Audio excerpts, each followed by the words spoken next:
Hello guys. पढ़ाई कैसी चल रही है आप लोगों की?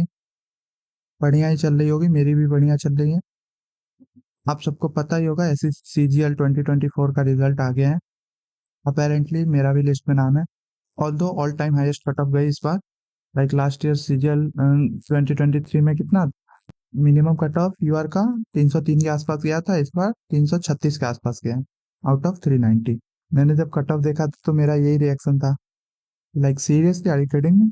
चलो इस पे थोड़ी देर बाद बात करते हैं। फर्स्ट ऑफ ऑल, टेलीग्राम पे बहुत सारे डीएम्स आए। ऑलमोस्ट 100 से ज्यादा लोगों ने कॉन्ग्रेचुलेशंस बोला। अच्छा लगा, बहुत अच्छा लगा। लाइक लिस्ट में नाम देखने की खुशी अपनी जगह, और आप सबका सपोर्ट देख के जो खुशी मिली वो अपनी जगह। बहुत बहुत धन्यवाद आप सबका, ऐसे ही सपोर्ट बनाए रखो। और हाँ, जब मैं ऐसे बाहर निकलता हूँ अभी आजकल, तो जो लोगों का बिहेवियर चेंज हुआ है, ओहो, उसके तो क्या ही कहना।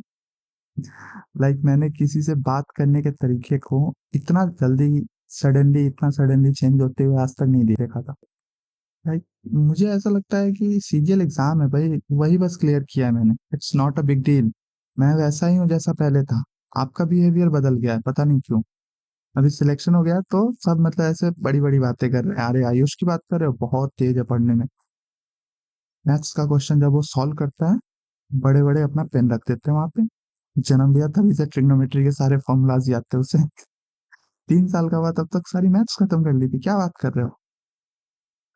इंग्लिश इंग्लिश इतनी बढ़िया बोलता है कि एक दिन गया था उसके घर पे, किसी से बात कर रहा है इंग्लिश में। लैपटॉप पे कभी कभी ऐसे इंग्लिश में देखते रहता है कार्टून, पता नहीं इतना फास्ट इंग्लिश बोलता है, कुछ समझ नहीं आता। बहुत तेज लड़का है। कार्टून नहीं, एनीमे बोलते हैं उसे। और वही 1 मार्क, लाइक 0.1 मार्क से भी अगर रह जाता मेरा रिजल्ट, तो क्या बातें करते फिर? हाँ ना आयुष, अरे पढ़ाई वढ़ाई नहीं करता, पूरे दिन लैपटॉप पे लगा रहता है बस, कार्टून वार्टून देखते रहता है। और कुछ बिना मतलब क्रेडिट लेने वाले भी हैं। अरे हाँ आयुष, उसको मैंने ही बताया था एसएससी प्रिपरेशन के बारे में। बोला था उसे कि हाँ निकाल लो, देखते ही बता दिया था कि निकाल लेगा।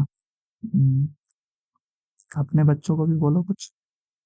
चलो, anyways I know I still have a long way to go. Like अभी बहुत मेहनत करने की नीड है, यहाँ पे लिखा भी है मैंने, still have a long way to go. Desired post चाहिए तो दिन रात एक करने की नीड है, और वो कर भी रहा हूँ मैं। सीजीएल 2023 में देखना आप सब। और हाँ, I don't know why but बहुत लोग क्यूरियस है मेरे एसएससी प्रिपरेशन जर्नी के लिए, और एक वीडियो बनाता हूँ मैं, ये जो स्ट्रेटेजी है ये, इन सब पे भी। अभी थोड़ा कंफ्यूज हूँ मैं कि सब्जेक्ट वाइज बनाऊँ या एक ही वीडियो में सारे सब्जेक्ट की स्ट्रेटेजी बताऊँ। तो चलो पहले अपना एसएससी जर्नी बताता हूँ, वो किसी और वीडियो में, कमेंट में बताना आप लोग। सबसे पहले ग्रेजुएशन 2023 मई जून के आसपास हुआ था, मेरा रिजल्ट आया था। उससे थोड़ा पहले एग्जाम खत्म हुआ ऑब्वियसली। तो मैंने ऐसे एसएससी की प्रिपरेशन स्टार्ट कर दी ग्रेजुएशन के बाद। वो ग्रेजुएशन का सेशन था 1922 था, लेकिन कोरोना की वजह से थोड़ा डिले हो गया एग्जाम में, ऑलमोस्ट 1 साल से भी ज्यादा।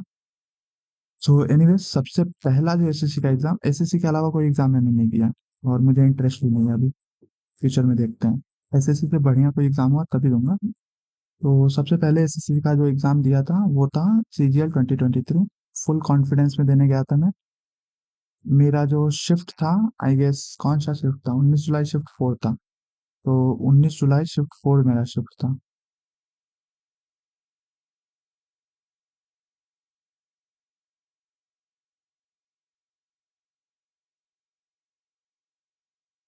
तो काफी बढ़िया मार्क्स बने थे, लाइक इंग्लिश में 48 बने थे, और मैथ्स में 41.5।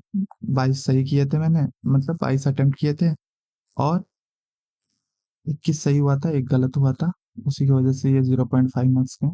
और इसमें भी 22 अटेम्प्ट किए थे मैंने। रीजनिंग मैंने कहीं से पढ़ी नहीं थी, बस वाईटी से कोई कोई कॉन्सेप्ट देख के गया था। पहले जीएस की बात करते हैं। जीएस मैंने टच भी नहीं किया था अभी तक, लाइक जीएस बचपन से ही वीक है मेरी। ये क्या ही कहें, एक्चुअली मेरा कभी इंटरेस्ट नहीं रहा जीएस में।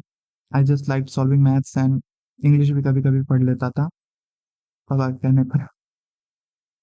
अपनी इंग्लिश की स्टोरी सुनाता हूँ चलो। Like as I said, graduation में मेरा सब्जेक्ट इंग्लिश था। तो सेकेंड ईयर के लास्ट में जब मैं ट्राइडेंट का कोई वर्क कर रहा था, याद नहीं मुझे एग्जैक्ट कौन सा वर्क था, तो एडवांस वर्क का कोई कॉन्सेप्ट था, उसमें मुझे कंफ्यूजन हुआ। मैंने सर्च किया आईटी पे। एक सर है, अमन वशिष्ठ सर है उनका, कोई वीडियो मिला मुझे, याद नहीं कौन सा वीडियो था, वो पुराने वाले चैनल पे था, अब तो डिलीट भी हो गया। तो देखा मैंने, और जैसे ही मैंने देखा वो वीडियो, खत्म किया वीडियो देख के, मैंने सोच लिया कि इंग्लिश इनसे एक बार पढ़ना है, मतलब पढ़ना है। लाइक हिंदी मीडियम से मैं, लेकिन इंग्लिश मेरी थोड़ी बहुत ठीक ठाक थी। और जब मैंने देखा उनका वीडियो, क्या क्या सही तरीके से उन्होंने सारे कॉन्सेप्ट को समझा दिया। लाइक जो भी माइंड में मेरे डाउट थे सारे निकल गए उस टॉपिक को लेकर। तो और एनिमेज, हॉलीवुड मूवीज, सिटकॉम्स, ये सब में भी बहुत टाइम वेस्ट किया है मैंने, तो इंग्लिश थोड़ा अपना से लगने लगा है। And maybe that's why I was impressed as soon as I saw his video. और इतना इम्प्रेस हुआ कि पूरे दिन उनके ही वीडियो देखने लगा। अमन सर बहुत बढ़िया इंग्लिश के टीचर। और लाइक अब वो चैनल डिलीट कर दिया सर ने, अब न्यू चैनल पे डिजिटल बोर्ड पे और भी बढ़िया से पढ़ा रखा है, देखना जो लोग इंटरेस्टेड हो। और मुझे इस टाइम तक एसएससी का कुछ पता नहीं है। हाँ, नाम सुना है एसएससी कुछ होता है, बट कोई एसएससी गोल नहीं था उस टाइम मेरा। कुछ और सोचा था, लाइक इंग्लिश लिटरेचर बहुत पढ़ता था मैं, तो उसमें ही आगे बढ़ने का, नेट जेआरएफ एंड ऑल वो सब सोचा था मैंने। But due to some reasons by the end of third year I decided let's crack SSC. तो जब मैंने एसएससी का सिलेबस देखा था, तो आई वाज लाइक इंग्लिश पढ़ ही लिया है, मैथ्स ठीक ठाक है ही, और रीजनिंग इजी आती है, so it's gonna be a piece of cake for me. But जब पता चला मेंस में जीएस आ गई है, 2022 में ऐड हुआ था आई गेस, तो लाइक मेरा रिएक्शन यही था, ये तो चीटिंग है। क्या मतलब मेंस में जीएस आएगी? हाँ, जीएस शुरू से ही मुझे पसंद नहीं, बिल्कुल नहीं। लाइक जीएस का मेरा लेवल मैं बताऊं, तो मैं ये सोचता था कि बाबर जब आया था और मुगल वंश की स्थापना की थी, तो उस टाइम पे चंद्रगुप्त मौर्य क्या कर रहा था, उसने रोका क्यों नहीं? चाणक्य कहाँ थे? तो ये लेवल था जीएस का। एनीवेज, अब मैथ्स की बात करें तो इस एग्जाम में मैंने मैथ्स में 22 अटेम्प्ट किए हैं, बताए आपको 22 अटेम्प्ट किए थे, और एक गलत हुआ था। मैथ्स की अलग से कुछ खास प्रिपरेशन नहीं, किसी भी सब्जेक्ट की अलग से कुछ खास प्रिपरेशन नहीं करी थी। रीजनिंग में भी 22 अटेम्प्ट किए थे, और ये दो गलत हो गया था इसमें। इसमें भी मैंने कुछ खास प्रिपरेशन नहीं करा था। और इंग्लिश में 24 अटेम्प्ट किए थे, एक ऑप्शन क्लिक नहीं हुआ था। लाइक ऑप्शन क्लिक नहीं, मुझे डबल क्लिक हो गया था मेरे से, मुझे लगता है। इम्यूलेट का सिनोनिम था, वो मुझे दिखा ही नहीं, क्वेश्चन ही नहीं दिखा वो मुझे, अभी तक पता नहीं चला क्यों क्वेश्चन नहीं दिखा वो। मे बी नेक्स्ट बटन पे डबल क्लिक हो गया हो। 25 में से 25 सही हो जाते, कितने मजा आता भाई, मतलब एकदम पहले अटेम्प्ट में इंग्लिश में 25 में 25 से। तो ये एग्जाम के बाद मुझे रियलाइज हुआ कि it's actually a piece of cake. Like 2022 में कट ऑफ 116 के अराउंड गई थी, और इससे ज्यादा तो डेफिनेटली आएगा मेरा, से सिलेक्शन रखा हुआ है। बट जब प्री का रिजल्ट आया और 150 पॉइंट समथिंग कट ऑफ देखा मैंने यूआर का, तब मुझे रियलाइज हुआ कि it's anything but a piece of cake. और भी बहुत मेहनत करने की नीड है। सो मैंने अब अपने मैथ्स पे काम करने का सोचा, और कुछ वीडियोस देखे वाईटी पे। And after lot of brainstorming, Pawan sir से पढ़ने का सोचा मैंने, पवन राव सर। लाइक उनके पढ़ाने का तरीका बहुत बढ़िया लगा मुझे, बेसिक अप्रोच से पढ़ाते हैं, and I think basic approach is the best approach. शुरू में मैंने सोचा था ओनली 3-4 चैप्टर पढ़ूंगा, लाइक जो ट्रिग्नो होता है, और ज्योमेट्री होता है, मेंसुरेशन होता है, ये सब मेंसुरेशन बढ़िया था वैसे, तो ये सब पढ़ूंगा मैं, अलजेब्रा होता है, और कोऑर्डिनेट ज्योमेट्री भी है। तो कोऑर्डिनेट ज्योमेट्री तो उतना पूछता नहीं है एसएससी, फिर भी मैंने पढ़ा है। और मैंने जब पढ़ा 2-3 चैप्टर, तो मुझे लगा चलो बैच ही ले लेते हैं इनका, प्रॉपर 20 चैप्टर्स कंप्लीट करते हैं इनसे। और किए भी मैंने, लाइक सारे 20 चैप्टर्स के हैंड रिटन नोट्स बनाए, फॉर्मूलाज, कॉन्सेप्ट्स, एग्जाम्पल्स और थ्योरम सब लिखे। पता है मुझे इतना करने की नीड नहीं थी, but I can't help it, I am N incorrigible perfectionist. कुछ करना है तो बढ़िया से करना है, नहीं तो नहीं करना, सिंपल। बाकी एक वीडियो बनाने की सोच रहा हूँ मैं, जिसमें फुल डिटेल में बताऊँ मैंने कैसे प्रिपरेशन करी थी। लाइक काफी अलग तरीका था मेरा, बट स्टिल प्रैक्टिस कैसे करी मैंने, ये सब जानना है तो बताना कमेंट में। देखूंगा मैं क्या मतलब डिमांड रहता है, उस हिसाब से सोचूंगा, क्योंकि उसमें काफी ज्यादा टाइम लगने वाला है। एनीवेज, फास्ट फॉरवर्ड करें तो 2024 में ऑलमोस्ट सारे एसएससी के एग्जाम्स दिए मैंने, और सब में बढ़िया मार्क्स आया। 5 मार्च 2024 को मेरा जीडी का एग्जाम था, तो उसमें लाइक किधर गया, ये रहा। तो जीडी में काफी बढ़िया स्कोर आया मेरा। 80 क्वेश्चन आते हैं, 20 क्वेश्चन हर एक सेक्शन से रहते हैं, पता ही होगा सिलेबस। तो इसमें मैंने 73 अटेम्प्ट करे और 70 सही हुए।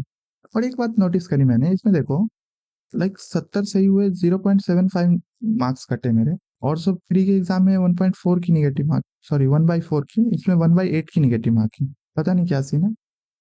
और फिजिकल भी सिंपल होता है इसका, 5 किलोमीटर दौड़ना होता है बस, 24-25 मिनट मिलते हैं आई गेस। तो और इसका फिजिकल मेरे ही सिटी में पड़ा था, फिर भी मैं नहीं गया। Like physical exam easily clear कर लेता, बट मुझे तो कटा बढ़ाना था, वो बढ़ा दिया। जीडी में कोई इंटरेस्ट नहीं था मुझे जाने में, जीडी में जाने में। वैसे एक्चुअल रीजन किसी को नहीं पता, बट बता दूं क्या? चलो बता ही देता हूँ, अब तो सीजन निकल गया, अब क्या ही कर लेंगे कोई। तो जब जीडी का फॉर्म निकला था, वहाँ पोस्ट प्रेफरेंस मांगा था उन्होंने। लाइक एग्जाम से पहले ही पोस्ट प्रेफरेंस मांगते हैं उन लोगों का। तो मैंने क्या बढ़ा था बताता हूँ। ABCDEFH, लाइक ये पोस्ट कोड है। और बस इतना ही बोलूंगा, जिनको समझना होगा समझ जाएंगे। मेरा कट ऑफ लाइक मार्क्स देख लेना, 139.25 है। ओके, चलो अब आगे बढ़े। तो इसके बाद 21 जून 2024 को मेरा एग्जाम था। ये सिलेक्शन पोस्ट का था, ऐसे ही मैं, ये थोड़ा अलग ही होता है एग्जाम सिलेक्शन पोस्ट का, ऐसे ही मैं देने गया था इसे मॉक टेस्ट के फॉर्म में। लाइक इसके बाद सीपीओ और CHSL दो दो एग्जाम लगा हुआ था, इसलिए मैंने सोचा कि चलो इसको दे देते हैं। इसका सीन बताता हूँ मैं। 3 लेवल पे एग्जाम होता है, 10th 12th और ग्रेजुएशन। और इसका सिस्टम टोटली अलग, ये 10th वाला है, ये 12th वाला और ये ग्रेजुएशन वाला। इसमें हर एक पोस्ट, जितने भी पोस्ट देख रहे हो, लाइक CR, ये पोस्ट कोड है, कि जितने पोस्ट पे पढ़ोगे उतने 100 रुपये लगेंगे। और लाइक 10th लेवल पे जैसे देखो, ये मेट्रिकुलेशन है, ये भी मेट्रिकुलेशन है, तो ये दोनों का भर रहे हो तो इसका एक ही एग्जाम होगा, 10th लेवल का एग्जाम। लाइक 10th लेवल के जितने भी पोस्ट है सब फिल कर दो, बट एक ही एग्जाम होगा 10th लेवल पे। और मैंने 3 एग्जाम जानबूझ के चुन के भरे थे, कि हाँ मतलब तीनों लेवल पे एक एक एग्जाम देने को मिल जाए, बढ़िया एग्जाम एक्सपीरियंस हो जाए। बस 2 ही एग्जाम मैंने अभी तक दिया था, बस वो CGL वाला पहला वाला, GD। तो इसलिए मैंने, और इसका जो पैटर्न होता है वो भी सिमिलर होता है बाकी जो भी प्री है। सीपीओ का प्री बस अलग होता है, थोड़ा 2 गुने क्वेश्चन होते हैं उसमें। और मैंने बस 3 पोस्ट के लिए अप्लाई किया था, 10th पे, 12th पे और ग्रेजुएशन पे। 300 रुपये चले गए, और इतना रुपया लगा था इसीलिए मैं एग्जाम देने भी गया था, नहीं तो इसमें भी कोई इंटरेस्ट नहीं मेरा। बाकी बढ़िया मार्क्स थे, 150 160 के अराउंड तीनों में थे। और इसके बाद 29 जून को एसएससी सीपीओ का एग्जाम था, जिसकी दिल्ली सब इंस्पेक्टर की पोस्ट काफी ज्यादा फेमस है। ये एग्जाम देने गया था मैं। वो अलग बात है कि आधे क्वेश्चन मैंने नींद में सॉल्व करे थे। एक्चुअली रात को ट्रेन थी मेरी, और सुबह में एग्जाम था दूसरे सिटी में। तो ट्रेन में मैं सो नहीं पाया था। और एग्जाम सेंटर में अंदर मस्त हवा चल रहा था, एसी वैसी पंखा वंखा सब चल रहा था। एक नींद ले लिया मैंने। झूठ नहीं बोल रहा हूँ, एक्चुअली में ऐसा हुआ था। स्टिल एसएससी सीपीओ की भी कट ऑफ क्लियर हो गई थी, काफी कम कट ऑफ गई थी इसलिए। एंड गेस व्हाट, इसके भी फिजिकल में मैं नहीं गया। बहुत दूर दे दिया था, 4-5 दिन वेस्ट हो जाते। और लाइक कब आया था ये, 8 नवंबर को आया था, 18 नवंबर को CHSL मेंस लगा था। तो मैंने नहीं गया। CHSL से याद आया, CHSL प्री का रिजल्ट यही है, हाँ, CHSL प्री। तो इसमें इंग्लिश उतनी बढ़िया नहीं गई थी, और मैथ ठीक गई थी, रीजनिंग भी ठीक गई थी। इसमें 2 क्वेश्चन कोऑर्डिनेट ज्योमेट्री से पूछ दिया था, और वो मैं रिवाइज करके नहीं गया था। मेरा जो शिफ्ट था 3 जुलाई 2024 सुबह वाला शिफ्ट था। बाकी मार्कशीट ये रहा। इसके मेंस में थोड़ी प्रॉब्लम हुई थी टाइपिंग में मुझे, तो हाँ ये मेंस वाला है मार्कशीट। तो मैथ्स बढ़िया गया था, एक क्वेश्चन छूटा था बस, टाइम एंड डिस्टेंस का, वो कॉन्सेप्ट में रिवाइज करके नहीं गया। और इसमें रीजनिंग में काफी प्रॉब्लम हुई थी। रीजनिंग में इसका सीन बताता हूँ। लाइक जो क्वेश्चन मैंने अटेम्प्ट करा था उसका क्वेश्चन सही अटेम्प्ट करा था, उसका क्वेश्चन इन लोगों ने आंसर ही चेंज कर दिया। और जो क्वेश्चन गलत था इनका, मैंने बोला कि मतलब देखो मैं दिखाता हूँ, इसका मैंने एक सेलेक्ट किया था, और ये फाइनल आंसर की मैं 2 कर दिए हैं। और इस वाले क्वेश्चन में ये देखो, the child should be punished for committing this mistake. तो ये कैसे सही हो जाएगा? पनिश कैसे करेंगे ये लोग? ये इनको थोड़ी ना ये अथॉरिटी है कि ये लाइक स्कूल में बच्चों को पनिश करें एंड ऑल। ये तो हमारे जमाने में होता था, कूट देते थे मास्टर लोग। और mobile should be taken away, parents should be called to the school, ये सही लगा। तो ओनली वन फॉलोज मैंने लगाया था, देखो, choose an option 1। But both 1 and 2 follow लिखा था इन्होंने, और बाद में फाइनल आंसर की में देखो, for this question discrepancy is found in question और answer, full marks is being awarded to all candidate. तो भाई इसमें क्यों नहीं किया ये काम, हाँ इसमें क्यों नहीं किया? मेरे इसमें भी मार्क्स आ जाते हैं, ये क्या DEN से क्या बनना है बताओ, दो दो वर्ड बना के दिखाओ मुझे जरा। ये MTS का है, MTS में भी कोई इंटरेस्ट नहीं था, बस ऐसे ही देने चला गया था।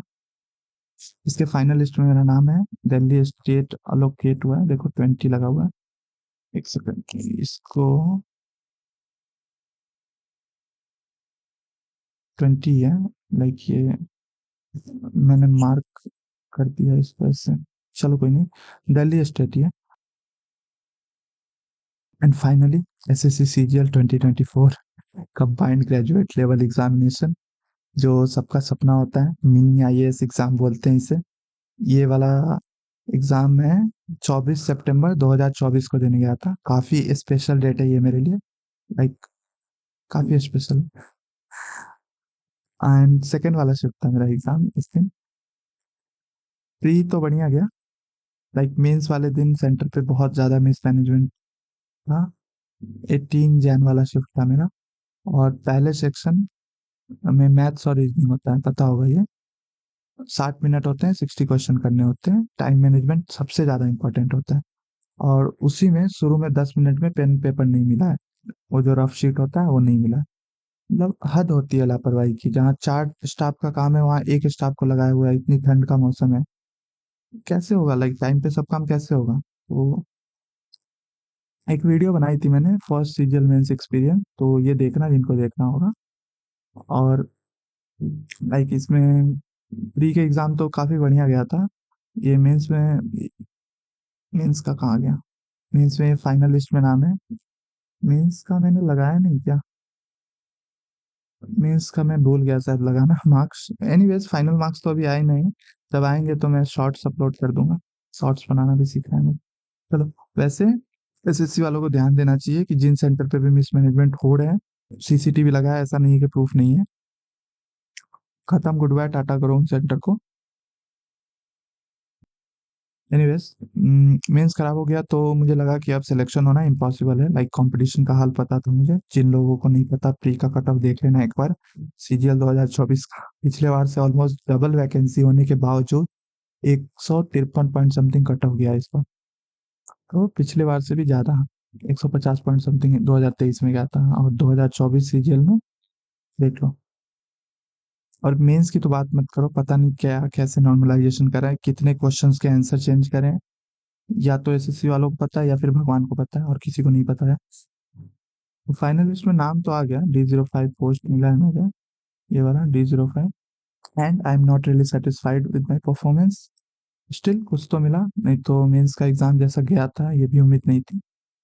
CGL 2025 पे अब फुल फोकस है, टारगेट SSC CGL 2025। बस इस बार SSC वाले कुछ नौटंकी ना करें, सेंटर एग्जाम सेंटर बढ़िया हो, ये सब वैसे अनकंट्रोलेबल है, मैं कंट्रोल नहीं कर सकता, मैं बस आवाज उठा सकता हूँ जितना हो सके मेरे से, बाकी मेरे हाथ में मेरा प्रिपरेशन है, और वो मैं बढ़िया से करूंगा। चलो इसी बात पे बात करते हैं कि SSC में जो रिफॉर्म्स की नीड है, क्वेश्चन लेवल इशू सबसे पहले। क्वेश्चन लेवल इशू जो है ना, ये इतना इजी क्वेश्चन डाल देते हैं कि डिफरेंशिएट ही ना कर पाओ बढ़िया स्टूडेंट और बहुत बढ़िया स्टूडेंट में। अच्छा प्री में करो कोई प्रॉब्लम नहीं है, प्री चलता है, फिर भी CGL के प्री में तो नहीं होना चाहिए। प्री में बहुत सारे शिफ्ट में एग्जाम कराते हो तो क्वेश्चन लेवल ठीक नहीं, मतलब मैनेज नहीं कर पाते हो, ठीक है मान लिया, नॉर्मलाइजेशन भी होता है, पता नहीं वो भी कैसे करते हो प्री में भी, चलो वो सब ठीक है, उसके मार्क्स ऐड नहीं होते तो क्वालिफाइंग है तो उतना ज्यादा फर्क नहीं पड़ता। बट ये मेंस में क्यों नौटंकी करते हो भाई, एक शिफ्ट में एग्जाम करा लो मेंस, और क्वेश्चन लेवल भी सही रखो, ना भी रखो तो उतना प्रॉब्लम नहीं होगा, एक शिफ्ट में होगा तो नॉर्मलाइजेशन तो एटलीस्ट नहीं होगा ना। और ये रॉन्ग क्वेश्चन का क्या सीन है, गलत क्वेश्चन क्यों डालते हो, या फिर सही क्वेश्चन के आंसर चेंज कर देते हो फाइनल आंसर की में। ये फाइनल आंसर की क्या है ये बताओ पहले मुझे, मतलब पहले कोई क्वेश्चन का आंसर कुछ और बाद में कुछ और, इमेजिन करो एक बार, लाइक आप किसी से कोई क्वेश्चन पूछ रहे हो, टेस्ट ले रहे हो, और आपको खुद ही नहीं है पता क्वेश्चन का आंसर, सही आंसर क्या है। सोच के देखो एक बार, हाउ रिडिकुलस इट साउंड्स। और एसएससी वालों, अगर आपको करनी है ऐसी हरकतें, लाइक इधर बोलते हैं कि पेट का अन्न नहीं पचता है क्या, ऐसी हरकत नहीं करते हो तो फ्री में कर लो, कोई दिक्कत नहीं है। और पैसों की बात है अगर, तो एग्जाम फीस 100 की जगह 1000 कर लो, चलेगा। और कोई रॉकेट साइंस नहीं लगाना, बस यही है कि जो क्वेश्चन सेट कर रहे हैं उनको स्ट्रिक्टली बोलना होगा कि अगर कोई क्वेश्चन और उनके ऑप्शन में कोई भी डिस्क्रिपेंसी हुई तो उन पे स्ट्रिक्ट एक्शन लिया जाएगा। बस इतना करने की नीड है, खुद ही वो बढ़िया कर लेंगे। और हाँ, मेंस में तो ऐसा बिल्कुल नहीं होना चाहिए। मेंस में लाइक होता है ना योगी जी का जीरो टॉलरेंस, वो होना चाहिए। बिकॉज एक शिफ्ट में 130 क्वेश्चन होते हैं, और इस बार टोटल 260 क्वेश्चन हुए, इस बार 2 शिफ्ट में एग्जाम हुआ ना। तो इतने क्वेश्चन भी अगर सेट नहीं कर पा रहे हो ठीक से, उनके ऑप्शंस सही से नहीं सेट कर पा रहे हो, तो एक काम करो, चुल्लू भर पानी ढूंढो एसएससी वालों, और उसके बाद क्या करना है वो भी नहीं पता हो तो किसी से पूछ लेना, बता देंगे वो। ठीक ना। लाइक प्लीज मेंस में बदमाशी मत करो यार। इस बार सीजीएल मेंस का पेपर एक बार उठा के देखो, जीडी और एमटीएस में उससे ज्यादा हार्ड क्वेश्चन आते हैं। इंग्लिश एकदम हलवा पूछ रखा है, मैथ्स रीजनिंग में भी कुछ दम नहीं है। इतने इजी क्वेश्चन क्यों सेट कर रहे हो। और बस जीएस इनका कुछ पता नहीं रहेगा, कहाँ से पूछते हैं। लाइक जिनके जीएस अच्छा है उनको बिना मतलब का एडवांटेज मिलेगा बहुत ज्यादा, और बाकी सब सब्जेक्ट में लल्लू क्वेश्चन पूछ देंगे, सब बना लेंगे। थोड़ा तो लेवल बना के रखो, ऐसे तो सिर्फ जीएस जिनको आता है उन्हीं का सिलेक्शन होगा। एवरेज और अबव एवरेज स्टूडेंट को डिफरेंशिएट तो करो, ताकि डिजर्विंग कैंडिडेट को सीट मिले। एक तो पहले से ही ये रिपीटर्स ने दिमाग खराब कर रखा है। किधर है रिपीटर्स वाला इशू, ये रहा। तो रिपीटर्स ने पहले से ही दिमाग खराब कर रखा है, बढ़िया पोस्ट पे बैठे हुए हैं, फिर भी बार बार एग्जाम दिए जा रहे हैं, शो ऑफ करना है, 5 टाइम्स सिलेक्टेड इन सीजीएल, है कि नहीं। चलो उनसे कोई इतना प्रॉब्लम नहीं है, वो तो पढ़ाई के साथ कर रहे हैं, लाइक जॉब के साथ पढ़ाई कर रहे हैं, तो उनसे compete किया जा सकता है। या फिर कोई जादू एसएससी वाले वेटिंग लिस्ट ले हैं, तो वो भी बढ़िया है। और मुझे लगता है नेक्स्ट मेंस एग्जाम जो होगा सीजीएल 2025, इसमें 390 में 400 कट ऑफ जाने वाला है, तभी सिलेक्शन होगा। और मैं सरप्राइज भी नहीं होऊंगा अगर मिनिमम कट ऑफ 400 गया तो, आप लोग भी मत होना। It's SSC, it can do anything. And just to be clear SSC वालों, it's not a compliment, you can do anything. चलो। और एक बात, मेंस में नॉर्मलाइजेशन का लफड़ा खत्म करो, एक शिफ्ट में एग्जाम करो, number of exam centres increase करो, और बढ़िया एग्जाम सेंटर होने चाहिए। मिसमैनेजमेंट बिल्कुल जीरो टॉलरेंस होना चाहिए, एग्जाम के वक्त तो बिल्कुल मिसमैनेजमेंट नहीं। एग्जाम से पहले उसके बाद कर रहे हैं थोड़ा इधर उधर चलेगा, बट जब मैंने फेस किया तब ये इशू तब पता चला मुझे कि बहुत गुस्सा आता है। या तो आप अपने पेन और पेपर हमें लेके जाने दो, और नहीं तो टाइम से दो भाई। बहुत गुस्सा आता है लाइक। फिर भी मैंने काम और कंपोज रहने की पूरी कोशिश की और रहा भी। स्टिल बहुत तकलीफ होती है जब आप योग्य हो और आपकी योग्यता ना पहचान लोग। एक दो और इम्पोर्टेंट चीजें हैं, like post preference final answer की के बाद दो, और ये फाइनल और टेंटेटिव वाला लफड़ा ही खत्म करो। दुनिया एआई पे आ गई है, और इनसे क्वेश्चन के सही आंसर नहीं सेट हो रहे, जबकि वो क्वेश्चन खुद ही पूछ रहे हैं, ऐसा नहीं हम पूछ रहे हैं कि हाँ इसका आंसर बताओ। How ridiculous. तो सम अप करें तो क्वेश्चन लेवल सही करो, रॉन्ग क्वेश्चन ना के बराबर होने चाहिए, और मेंस में एक भी रॉन्ग क्वेश्चन नहीं होना चाहिए। ना ही ऐसे क्वेश्चन जिनके ऑप्शंस में कंफ्यूजन हो। क्वेश्चन लेवल सबसे ज्यादा इंपॉर्टेंट है सही होना। ये रॉन्ग क्वेश्चन और क्वेश्चन लेवल की वजह से सबसे ज्यादा ये दिक्कत आ रही है। और जीएस का वेटेज जो है वो रिकंसिडर करो, तो सभी सेक्शन को थोड़ा बैलेंस करके पेपर सेट करना होता है, जिससे कोई ऐसा एक स्टूडेंट अनएडवांटेज फील ना करे। मीन्स एक शिफ्ट में हो ताकि नॉर्मलाइजेशन का लफड़ा ना हो, आंसर की जल्दी रिलीज कर दिया करो। ऐसा तो नहीं है कि मैनुअली सब टाइप करना होता है एक एक स्टूडेंट का आंसर। जस्ट इमेजिन ये लोग मैनुअली टाइप करके अपलोड करते हैं एक एक आंसर हर एक बच्चे का, तो क्या होता है टोटल केओस। तो एनीवेज, फाइनल आंसर की पोस्ट प्रेफरेंस से पहले रिलीज कर दिया करो, जो बढ़िया से पोस्ट प्रेफरेंस फॉर्म फिल हो पाए, लोग प्रिडिक्ट कर पाए कि हाँ मेरा कौन सा क्या लेवल है, क्या रैंक बन रहा है। ऐसा नहीं कि सिंगल डिजिट से डायरेक्ट ट्रिपल डिजिट रैंक हो जाए। और हाँ, बेटर एग्जाम मैनेजमेंट, जितने भी एग्जाम सेंटर्स हैं, कुछ भी मिसमैनेजमेंट होता है एग्जाम के टाइम, इमीडिएटली स्ट्रिक्ट एक्शन लो उन पर। और ऐसा नहीं कि बहुत सारे एग्जाम सेंटर बंद कराने होंगे, 10-12 पे जैसे ही एक्शन लिया जाएगा बाकी सब खुद ही सुधर जाएंगे। डर लगता है तभी ये सही से काम करते हैं। और हो सके तो वेटिंग लिस्ट भी दे दो यार, लाइक रिपीटर्स वाला प्रॉब्लम एटलीस्ट सॉल्व हो जाए कि हाँ, जो पोस्ट मिला है उनको, वो अगर ज्वाइन नहीं कर रहे हैं तो दूसरे को मिलेगा। ऐसा वाला सिस्टम, बार बार एग्जाम देने में बहुत प्रॉब्लम होता है भाई। और मुझे एक बात समझ नहीं आती, ये एसएससी वालों को समझ क्यों नहीं आ रहा ये सब रिफॉर्म्स की नीति। लाइक वहाँ हमसे ज्यादा एक्सपीरियंस वाले लोग बैठे हैं, ज्यादा दिमाग वाले लोग बैठे हैं, फिर भी ये इतनी सिंपल सी छोटी सी बात इनके बुद्धि में क्यों नहीं आती है। हाँ, ये सीन हो सकता है कि लाइक जैसे घर के बुजुर्ग लोग होते हैं, उनको लगता है हमारी बात मानेंगे, छोटे हो जाएंगे हमसे, सो मे बी इसकी वजह से एसएससी वाले हमारी बात नहीं मानते कि कहीं हमसे छोटे ना हो जाए। खुद का नाम भले ही खराब हो रहा हो, खुद का नुकसान हो रहा हो, कोई दिक्कत, हमारी बात नहीं मानेंगे, ऐसे कैसे मान लेंगे, छोटे हो जाएंगे हम। एक दिन पानी सर से ऊपर जाएगा तब पता चलेगा। और इससे पहले कि देर हो जाए भाई, एसएससी वालों सुधर जाओ, जागो नींद से। देखो, urgent reforms are needed in SSC. बाकी मुझे नहीं लगता कि ये ट्विटर कैंपेन से कुछ होता है, फिर भी टेलीग्राम चैनल ज्वाइन कर लेना, ट्विटर कैंपेन होगा कुछ मैं बता दूंगा, आज भी है ऐसा है तो देखना, लिंक डिस्क्रिप्शन में होगा। और हाँ, बिगनर्स के स्ट्रेटेजी वीडियो बनाने का सोच रहा हूँ मैं, कमेंट में बताना, चाहिए हो तो डिमांड के हिसाब से सोचूंगा, बिकॉज बहुत मेहनत लगती है स्ट्रेटेजी वीडियो बनाने में। चलो फिर बाय, मिलते हैं नेक्स्ट वीडियो में।